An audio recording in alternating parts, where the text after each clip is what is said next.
let's move the conversation along.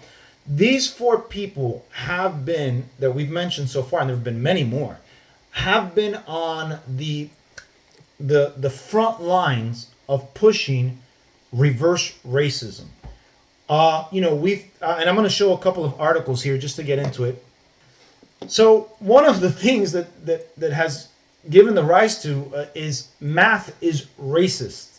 I don't know if you guys have heard it, but there have been a number of people who have promoted this and touted this over the last couple of years, how math is racist. And teaching math to people of color is just a sign of white supremacy. When we look at, for instance, I'm going to bring up another article. Trees are racist. Let me bring this over here. Trees are racist. When we look at this, right, there's a bunch of trees that are on a golf course and they're blocking a black neighborhood. So because those trees are there, it's racist because it's indicative that the people that play golf don't want to see the black community, right? Standardized. That's new to me. Yeah. No, this was on a Tucker Carlson segment, believe it or not. Standardized tests are racist. And so are you, apparently. If you like to test your students' knowledge, you're racist. If you want to test their IQ level, you're racist. Our Secretary of Transportation was seen or heard saying that highways and bridges and roads are racist here in America. And so he's pledged $1 billion to fix those racist bridges and racist roads. Last one, proper grammar is also racist, in case you haven't heard it. So speaking properly is a form of racism and white supremacy. So by that, that last one alone, both of you guys are racist too, by the way, because you both speak proper grammar. But do you see the clown world that we're living in, where it seems like by the left's crazy standards, everything is racism. Racism is hiding behind every corner, and we just can't escape it because, to quote Obama, it's in our DNA. What do you guys think? Yeah, I agree. When you talked about the proper grammar there, it makes me think about my young kids and how I'm even at 4 years old, I'm correcting their grammar. I want them to know I'm fine with slang. I've listened to hip hop. I like their creativity with poetry and stuff. We read like a book Where the Sidewalk Ends, where you get creative with language. But I want them to know the proper way to speak. And then the next step is to have the courage to speak properly. It's two different things. I've seen people who I know for a fact know how to speak properly, but they put on this black accent or they put on this act. You can look at Jasmine Crockett. I posted something on X, and I took a clip of her when she's speaking naturally before she ran for Congress. She sounded as white as Katie Porter. I don't have a problem with that. People say I talk white, whatever. Then now she's talking in Congress with all these viral speeches and hearings, and she has a black accent. And I don't think it's real. Hillary Clinton did it. AOC did it. And I want my kids to have the courage, and I encourage everyone to have the courage to be their authentic self. If you have the black accent and you don't know proper English, have courage to still speak, but be yourself. What do you think, Ray? Wait, you mentioned that Jasmine woman. Is that the black woman that in Congress that from Texas that when they were talking about Hunter, she was going she was talking like she was freaking hood. She was pretending. She's not hood at all. She was pretending to be hood. And she even brought up the Hunter stuff and said, Biden's he just loves the crime he's guilty of is he just loves his son. And she did it with I can't even fake a black accent. That's how she did it. Yep, that's her. This part about the grammar, this is news to me. I never even heard of this. So I have no words for that. Talking like so if you're talking like a white person, that means it's racist. So a black person has to talk like they're freaking hood. I truly don't get this. Even the trans one makes more sense. Let me show you this video where that used to be it was creeping up even in our day. Osiris, let me show you this, and let me get your thoughts on it.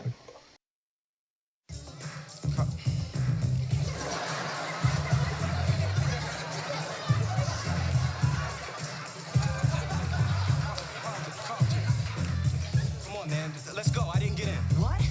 Why? Look, I don't know, man. Come on, just let's go. How dare you not take Will? He's full of potential. That's why we want him. It's you we don't want. Me? But I did everything. I cooked, I cleaned, I hand-washed the toilets. Everything your butler does for you. I'm not accepting no prep school, Bel Air bred sellout into my fraternity. Yo, homie, you can stop all No, that. wait, Will. I got this one.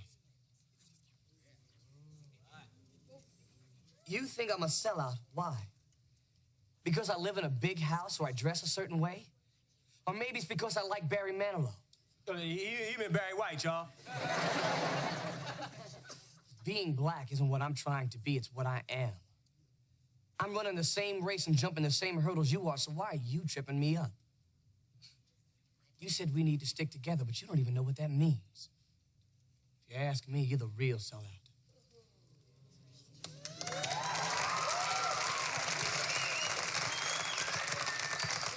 Yeah, that's right, boy. And in the words of my illustrious cousin, we gonna make like a tree and leave. So good, man. Man, it's just so, I don't know, man. That's just, it brings back memories. I actually remember that episode now that I've seen the clip, and it's just so real. I don't know if there's any shows that do that now. I'd love to see them and watch them. I'm sure there might be some, but that's a special moment. I agree with everything there. Yeah.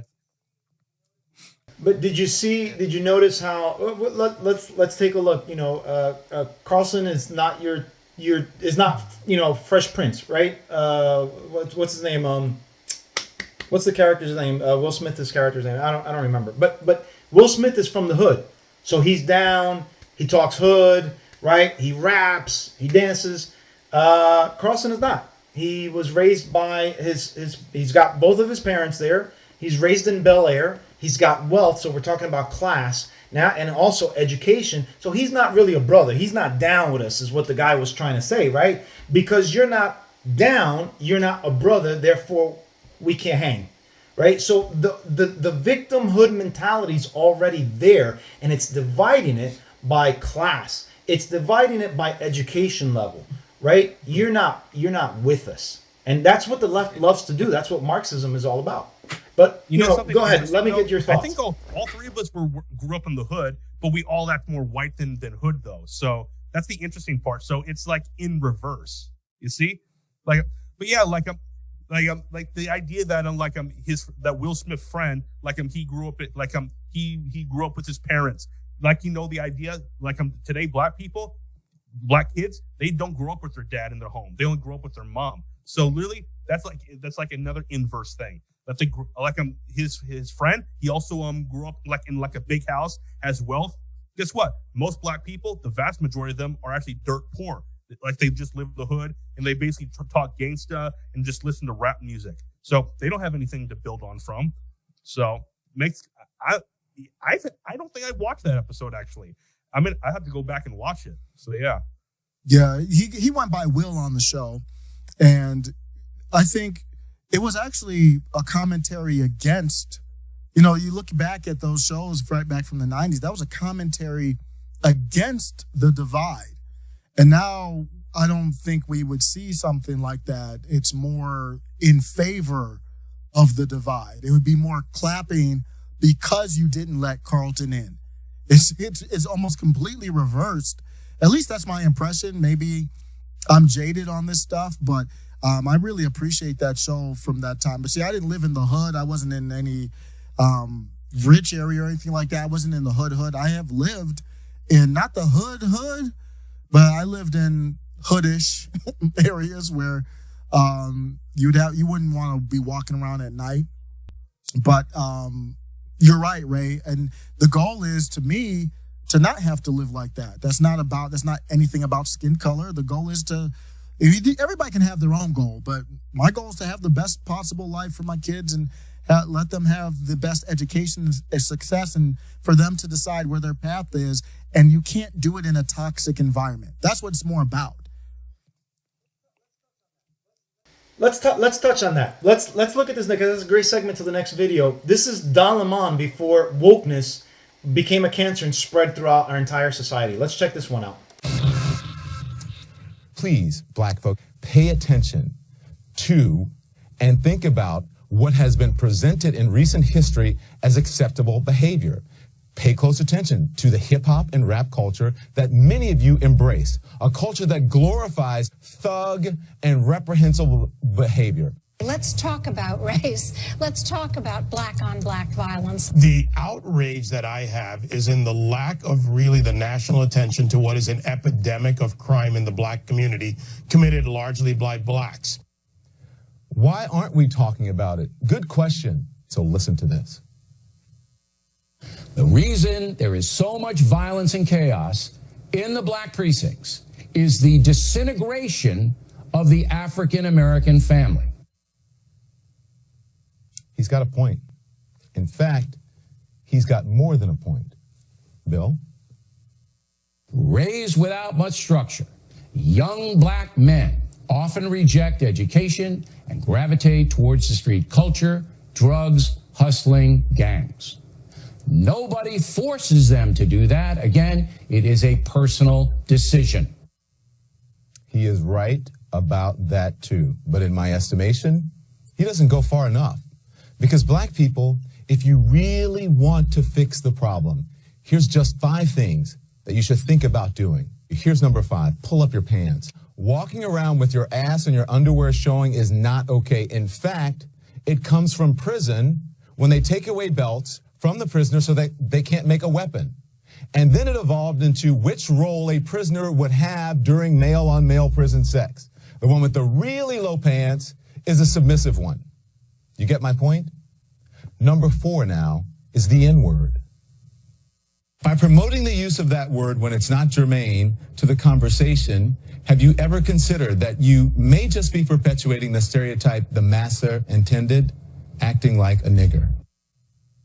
A lot of African Americans took offense to that too, and I wondered if I gave the right advice. I really did. But confirmation came the very next day on my way home when I exited the subway on 125th Street in Harlem. This little kid in a school uniform, no older than 7 years old, he was crying his eyes out as he walked down the sidewalk with his mother. I'm going to be honest here. She turned to him and she said, "I'm sick of you. You act like an old-ass man. Stop all that crying, nigger." Is that taking the word back? Think about that.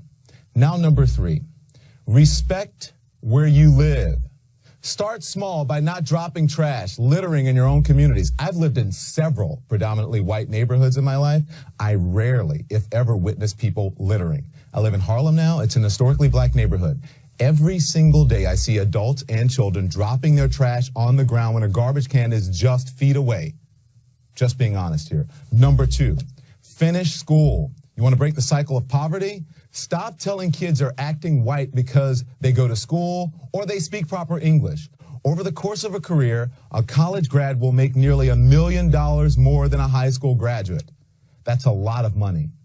And number 1, and probably the most important, just because you can have a baby, it doesn't mean you should, especially without planning for one or getting married first.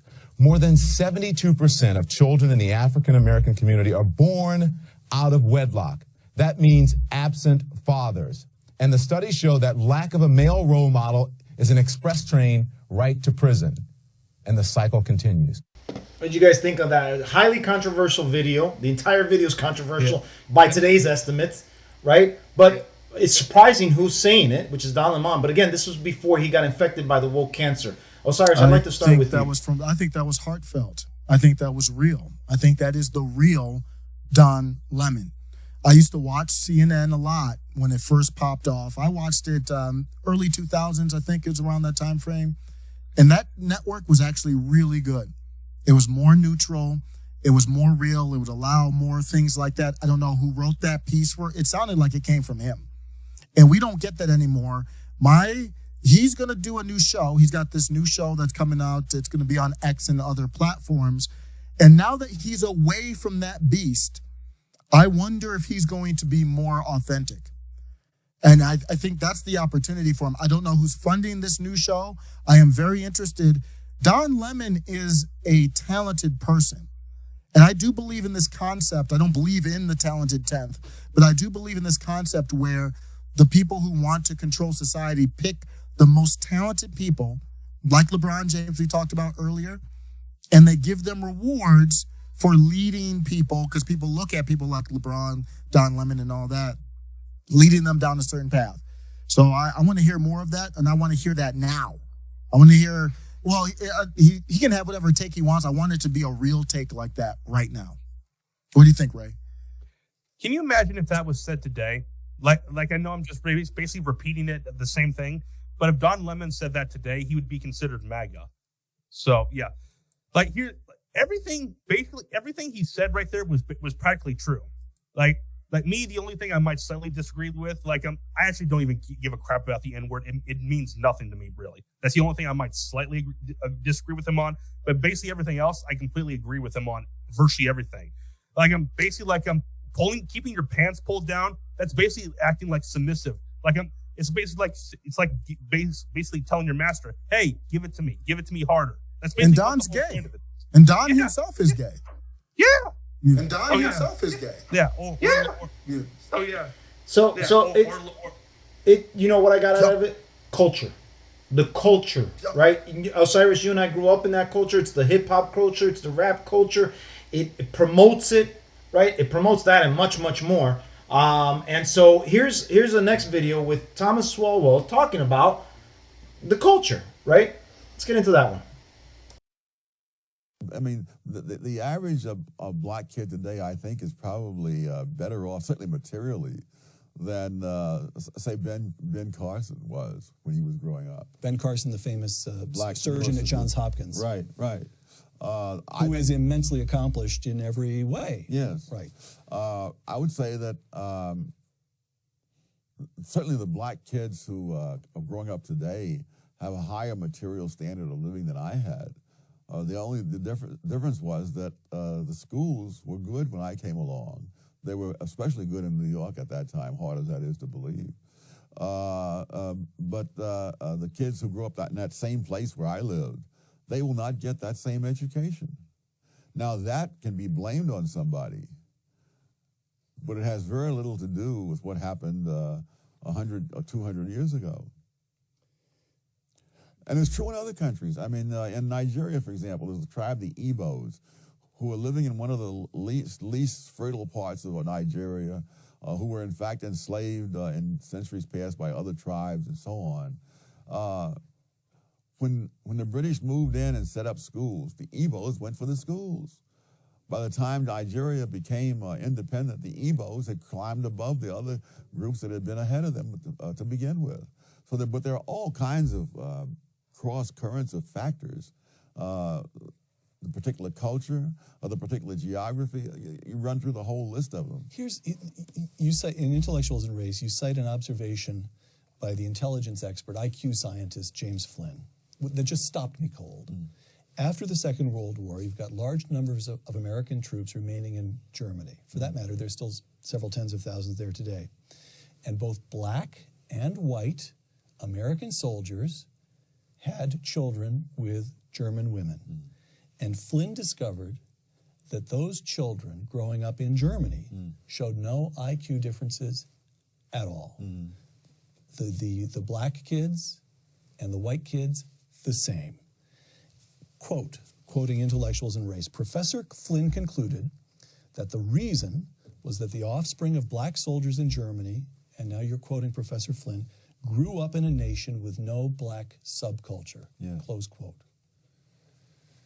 Which means what? Which means they experienced exactly the same expectations. Is this No, the expectations are external. The culture in which they grew up was not the culture in which black kids grew up in America today.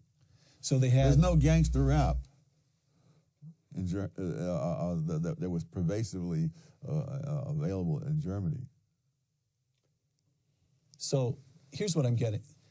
There is something about black subculture in America today that holds African Americans themselves back? Yes. In fact, I went into this in a previous book on which about black rednecks and white liberals, because that same subculture. Let's talk about two of your books here. Go ahead. Because that very same subculture held whites in the South back as well. That in the time this mental testing in the First World War turned up, among other things, the fact that whites from various 4 or 5 southern states scored lower on the mental test than blacks from 4 or 5 northern states. And so it really was a question of the subculture that was there, which was a handicap to both. All right. And so whose job is it to say, wrong subculture, folks, you're harming yourselves? Well, I would think in an ideal world that intellectuals might take on that task, but the world that we live in, I've noticed, is not ideal. All right. We'll leave that there. What are your thoughts? It's pertinent, the culture discussion, talking about basically you get to set your culture. So you set your culture by what you condone, what you don't condone, just from people. There's no law that sets culture. Culture is the foundation, the basement before you even have laws. And let's take his comments. He was talking about there's no gangster rap in Germany, but let's take that to today's time. And we look at the culture, and Fani Willis, the corrupt DA, Fani Willis, the corrupt DA in Fulton County, is celebrated by many black people in the church, celebrated. And you see, and he mentioned Ben Carson. Ben Carson is considered a sellout. That is where your culture has gone wrong. You somehow, if you want to set a culture, you've got to set what you condone, what you don't condone. Why do you condone it? Why you don't? There's no law that can do that for you. And if you don't set that properly, then it's a toxic culture that creates toxic children that create a toxic, and it's a vicious cycle. What do you think, Ray? Yeah. You notice something interesting? Black women have gone from Harriet Tubman to Fani Willis. How does that happen? Ooh, bars. Yeah, and I've said this on Twitter, and I'll say it again. I'm half black, but here's the thing, though. I prefer white, Hispanic, Asian, and Middle Eastern women over black women. I just do, because I don't like black women. Even though it's stereotypical, but it's a fact. They have this weird attitude. They think they're they act like they're hood all the time. I'm not into that kind of stuff. That's just me. That's how they act all the time. It's really interesting, and the more you perpetuate the word racism and racist things, the more it pops up. I got another video here from I think his name's Charles Woodson, who was actually part of the civil rights. If I'm not mistaken, he walked alongside MLK. I could be wrong on that, but I know that he was part of the original civil rights movement. I'd like to get his insight, because I think it's very valuable. The civil rights activists from today are not the same types of civil rights activists from the beginning. So you say you don't support reparations. Why not? Not everybody suffered equally. I mean, when you go into slavery, it's much more complex than white people were the oppressors and black people were the victims. If you dissect it, you will find there were about 3,700 free blacks who owned 12,000 slaves, black slaves. The question is, do the descendants of those free blacks who owned black slaves, do they pay? Blacks really benefited more the first 100 years after slavery than we have in the last 50 years. I was born in 1937 during the Depression. Everyone in my small, low-income black community, 98% of the households had a man and a woman raising children. Elderly people could walk safely in that community without fear of being assaulted by their grandchildren. Never heard a gunfire during that time. Never heard of a child being shot to death in the crib.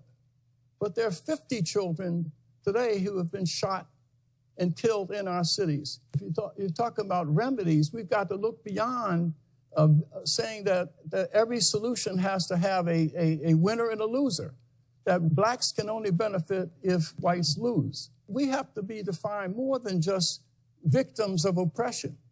When whites were at their worst, blacks are at their best. When we were denied access to hotels, we built our own. We have to communicate to our people the history of how they achieved in the face of oppression. But if we continue to sit back and say all of the challenges that we face in out of wedlock births of violence, that somehow the control of that is in the hands of white America, and therefore until white people change, there's nothing that we can do. This sets up a terrible situation for this nation. The big crisis facing America is not racial. It is the moral and spiritual freefall that is consuming our children. The highest death rate among black families is homicide. Among Silicon Valley, the highest level of suicide, 6 times the national average. In Appalachia, there are prescription drugs. And so if we are to address this crisis that is causing our children to lack a sense of personal responsibility or value for their own life, they will take their own life or take someone else's. So in order to address that, we must come together and look beyond race and realize America is drowning because it's in a moral and spiritual freefall. None of us should be defined by the worst of what we were in the past, but we should be defined by what we want to become in the future. And that people are motivated to change when you give them a vision of victories that are possible, not constantly reminding them of injuries to be avoided. Thoughts on that? Because that was real powerful, especially that closing statement. Yeah. Basically, we're doing it to us black people. We're pretty much doing it to ourselves. It's not white people that's causing all this. We're causing like all this to happen because of the culture that we have basically created and that we're going full on into. The culture of guns, drugs, acting hood, having children born out of wedlock, having children only be raised by one parent, particularly just their mother. Like black fathers being put in prison all the time. Like black people killing each other all the time. This is on us. This isn't on anyone else. And like we got to stand up to the fact of this. If we want to change this, we got to change it ourselves. Like he mentioned, like what happened was when black people weren't allowed to go to the regular hotels. What did we do? We created our own hotels. Why can't we do something like that today? Yeah, I think that's a much more positive discussion. And it reminded me, he was talking about the fatherlessness problem. Larry Elder, I'm going to tell you a tale of 2 podcasts real quick. Larry Elder went on the Timcast podcast, and Timcast IRL, and he talked about the fatherless problem, how he believes that it's an epidemic in our country, and obviously within black, if you talk about black community, it's a big issue. Then Tim Pool said, you know what, I hear what you're saying, because the fatherly encouragement, just for example, that a child gets is almost like a video game where you're Sonic the Hedgehog and you get coins. I just took my kid to 4-year-old to play basketball. He's trying to dribble. I'm like giving him high fives. And that dopamine hit you get from a father to a son or father to a daughter even. And then he goes on a black podcast. You could label it black. Higher learning. He brings up the same problem. They attack him. They attack him for bringing up the problem. They attack him and say, well, Larry, what are you doing to fix the problem? It's a problem they did. So Larry was like, okay, he basically was like, we can talk about that. Do you acknowledge it's a problem? And they wouldn't even acknowledge it. So then they wanted him to solve a problem that they didn't even acknowledge that existed. So he's like, I'm not having a conversation on that. Y'all are being inauthentic. That's a tale of two different cultures, basically. It's basically exactly what he was talking about there. Mm-hmm. Absolutely. Absolutely. But it's very true. Look, we got to get beyond race. You know, I never thought growing up that we would be at this level in race relations. I never thought that we would be this way as a society. I always thought that we were climbing up the ladder, and we've just, reversed backwards. Here's a good example. So I told my wife that, I was doing a podcast with you guys. I never said, hey, I'm doing a podcast with my black friends. I said, hey, I'm doing a podcast with my friends, Ray and Osiris. Yep. Yeah. You see what I'm saying? Let's start with the simplistic things first, and then we can move on to the bigger things. But if we don't address even the smallest things, how do we even fix the bigger ones? Like, you know what I'm saying? You guys, to me, are Americans. You're not Black Americans, because I don't believe in that. I'm not Hispanic American. That's I'm what I just was American. saying was. To me, like I've said this too. Even though I'm half Black, I'm not an African American. I'm an American. You do not pledge allegiance to another country. You will pledge allegiance only to America and America only. Agreed. Absolutely. Agreed. Absolutely. So what this movement has done, again, it's given rise to a form of racism. It's not even a form. It's racism, but in reverse, right? We are now allowed to, and I'm saying we as them, right? They seem, free to be able to discriminate against white people. This happened a couple of years ago, but it is, if I'm not mistaken, it's from Harvard, where Black and Hispanic or Latinx people wanted different graduation ceremonies than the white kids. Let's take a look at that real quick. Yeah. Here it is. Harvard and Black Latinx graduation ceremonies. So here's Martin Luther King's legacy, where he died to try and have everybody on the same playing field, Black, white, Hispanic, whatever. And here we've got the people that praise him are doing the opposite of what he stood for. What do you guys think about that? It almost reminds me of like another story. I think it happened in Missouri or Mississippi. I could be wrong. We're like a high school prom. They had like two different proms, were like a white prom and a Black prom, and they couldn't have any integrated couples. And these were Democrats that were the ones behind this. So they're really pushing this out forward. They're not trying to hide anything. They're being straight up forward. These people literally do not like white people as a whole. They don't. They say every single white person, no matter what, even if you didn't do anything wrong, you are still an oppressor no matter what. White people are born oppressors, and anyone else is born a victim. That's the mentality we're going down. And if we're going down this path where we are right now, imagine what this next generation is going to be like. We see what it's like with my generation. What about the generation after mine?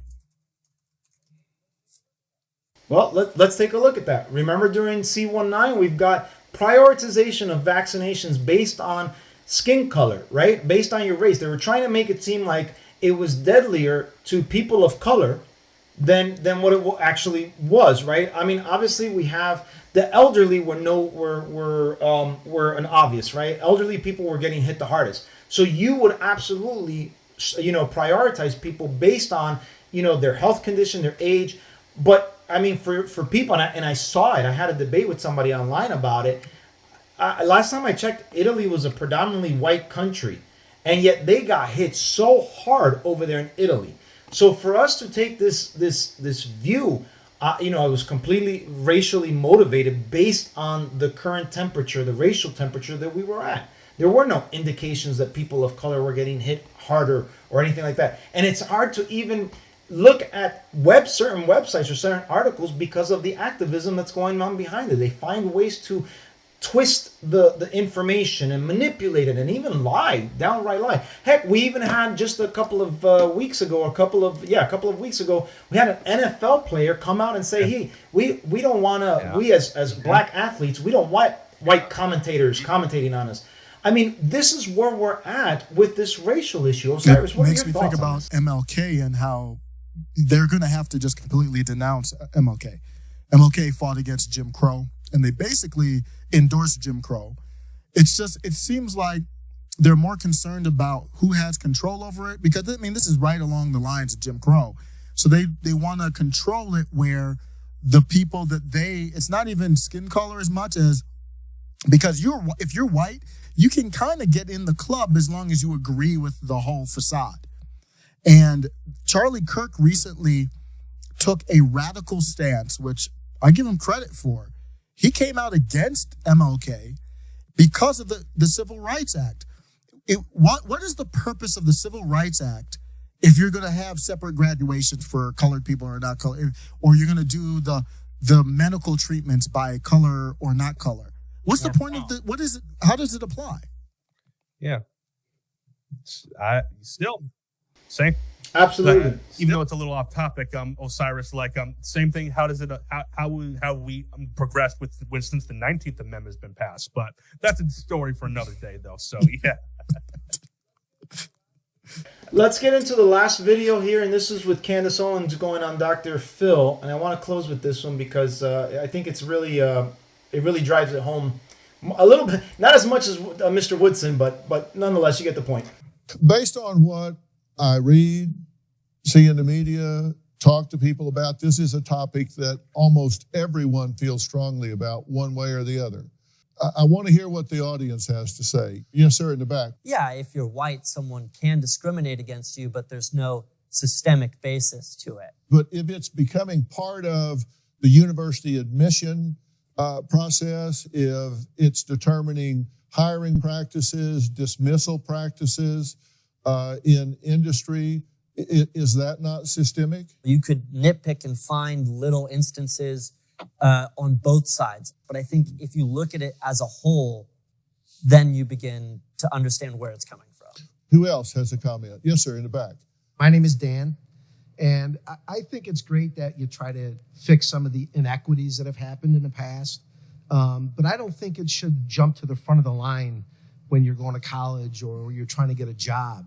I think it's important that we address it very early on, where a lot of the major issues are happening in the families of some of the ones that are maybe disadvantaged, or if they're having trouble in school, it started at the elementary school level, where once they get to the admissions process or get to a job interview, it's based on your merit. Candace, are we compromising standards if we do that because we haven't fixed the problem down the line? That's correct. It is the policies are harmful also to the people that they purport to help.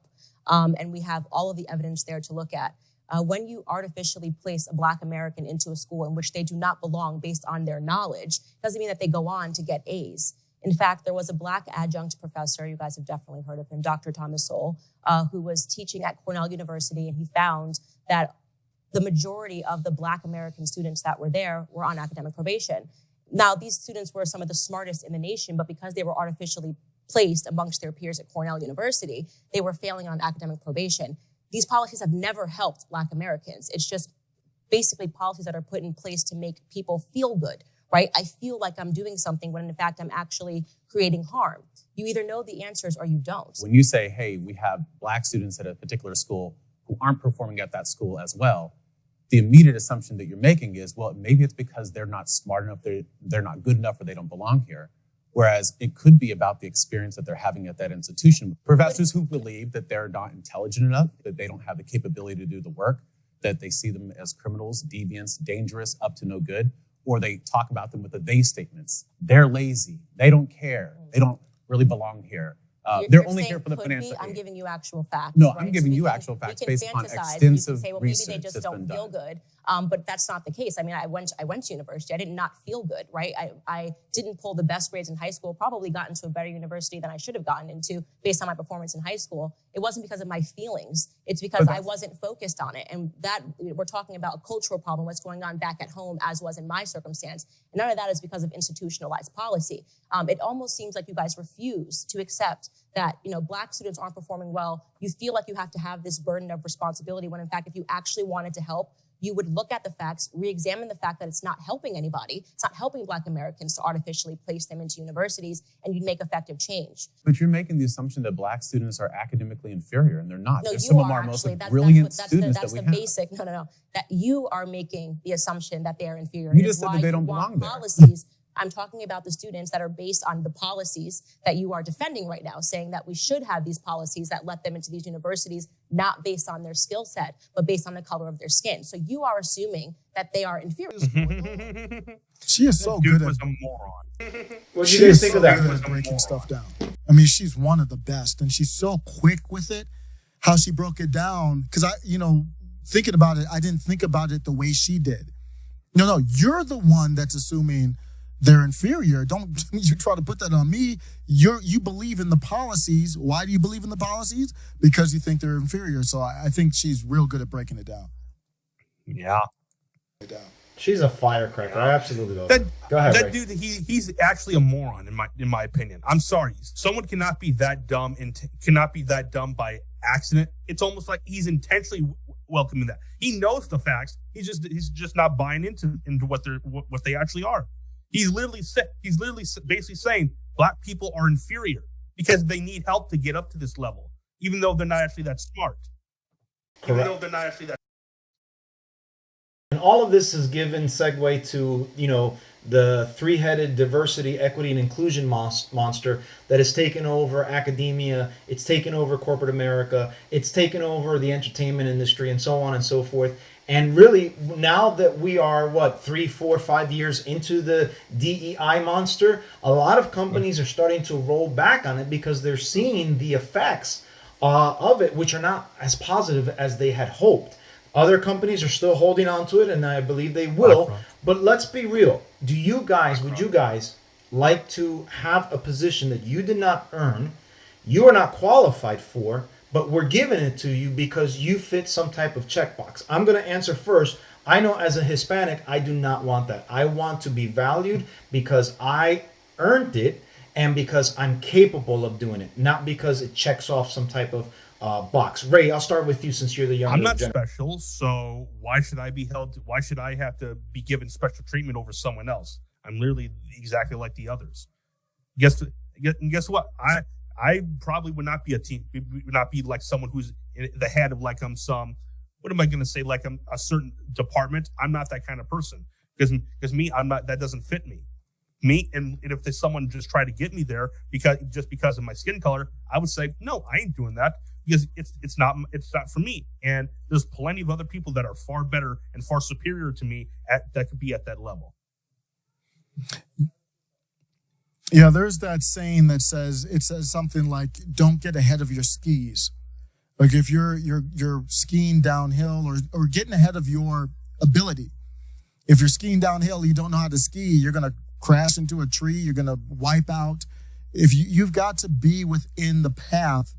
And I bring this back to God, just vaguely, I bring it back to faith. I don't think my path needs me to be in a place where I'm not qualified. I feel like that. I mean, maybe it could. We'll see, I never say never, but I don't want to be in that. I don't feel like I would be set up for success. So if I don't know how to do something and you put me in that position, how am I going to be a leader? How am I going to be successful? It'd be like saying, hey, you go play in the NBA now. But no, I haven't put in the work throughout the years. I'm not in shape. I'm too old. Like, I'm going to get dunked on. I'm going to fall down. I'm going to get pushed over. You wouldn't want to go in the... Wait, are you saying that you don't want to be an airplane pilot? Because apparently there's a lack of people of color in the airplane industry. You mean you don't want to be a pilot right now? I don't want that. No, they're going by. There's not enough women working on airplanes. That's the direction they're going to. Listen, guys. The bottom line is we've entered, like Osiris said, we've entered into an alternate reality where things no longer make logical sense, and it's all based on feelings and emotions. And I don't know how to process it. I don't know how to register it. I don't know how to continue to keep my sanity because it drives me bonkers when I see these types of things. And it just goes tilt because I, as a business owner, let's say, I would not want to put somebody in charge of my business who is not qualified for it. I'm not looking for skin color. I'm not looking for sexual orientation. I'm not looking for anything other than, are you qualified to run my business? And so when I see these types of things, like Candace Owens just finished explaining, it doesn't make sense to me, and it drives me nuts. But guys, I know I've had you guys on for a long time. I really want to appreciate you guys for coming on. Are there any last words that either one of you want to say? It was going back to the question I asked you guys. I don't think you guys answered. We've seen what this has all done to my generation. What do you guys think is going to happen to the generation after mine? Because I'm probably part of one of the youngest. I'm the youngest out of all of us, and I'm part of this current generation. Yeah, it's hard to say. I don't know. I just would encourage those young people to have courage, to be real, to be open-minded, and don't. Back in the day, it used to be you rebelled just because you were young. You would rebel against the system. Understand when you're doing that and when you're not. just so you can make an informed decision. So if you're marching down the street and you're marching in the same vein as Chuck Schumer, you're probably not against the grain. And there's nothing wrong with that. Just know when you're against the grain and when you're not. I don't know what's going to happen with the young generation. Maybe it turns. I don't know. I don't know. I'm not as hopeful.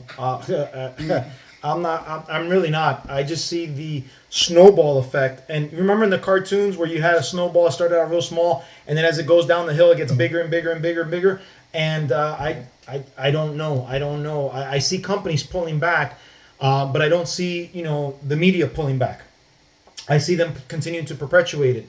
I don't see academia pulling back. We've got universities that were actually denying Asians entry, giving them to people that didn't deserve it. When you look at the statistics, actually Asians are beating all of our nationalities, right? Or and so things like that. Just I don't know, man. It's just such a backward time than what I grew up in, and I just wish I could time travel and go back to the 90s. Yeah, and also I did have one last thing to say. I was going to mention probably one of my favorite heroes, Muhammad Ali. I have his poster up here when he knocked out Sonny Liston. We all know how he was like back when he was younger, where he was he was actually very much against interbreeding with other races. He was very much a leftist back then. But as he got older, he changed. It was very obvious because a lot of people don't know he got to a point where he actually endorsed Ronald Reagan in the 80s for president. And he was actually campaigning for him. And basically, he moved out of the cities because they were too dangerous and moved into the suburbs for his children's safety, because of the black culture, how it became. So that's literally, and you know something, when we talk about Muhammad Ali, we talk about all that happened when he was boxing and all the stuff outside of when he was boxing. But as we get to a certain point, there's a cutoff. No one talks about that afterwards. No one talks about what he did in the 80s, how he endorsed Reagan, how he campaigned for him, and all this kind of stuff. So they're clearly trying to manipulate history to fit their own agenda. It's really interesting, really insightful, Ray. I appreciate that. Guys, thank you once again to all the people that are watching. Thank you for joining us. God bless you all, and thank you for watching Patriots of the American Republic. Take care, guys. Have a great one.